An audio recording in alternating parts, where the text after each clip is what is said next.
চতুর্দশীর অন্ধকারে বয়ে যায় গঙ্গা, তার উপরে আমাদের পলকা নৌকোর নিঃশ্বাস, মুখে এসে লাগে মণিকর্ণিকার আভা। আমরা কেউ কারো মুখের দিকে তাকাই না, হাতে শুধু ছুঁয়ে থাকি পাটাতন, আর দু এক ফোঁটা জলের তিলক লাগে কপালে।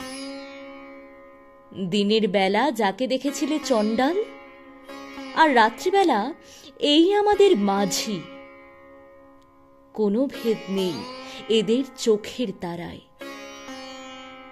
জলের ওপর উড়ে পড়ছে স্ফুলিঙ্গ, বাতাসের মধ্যে মিলিয়ে যাচ্ছে ভস্য, পাঁজরের মধ্যে ডুব দিচ্ছে শুশুক।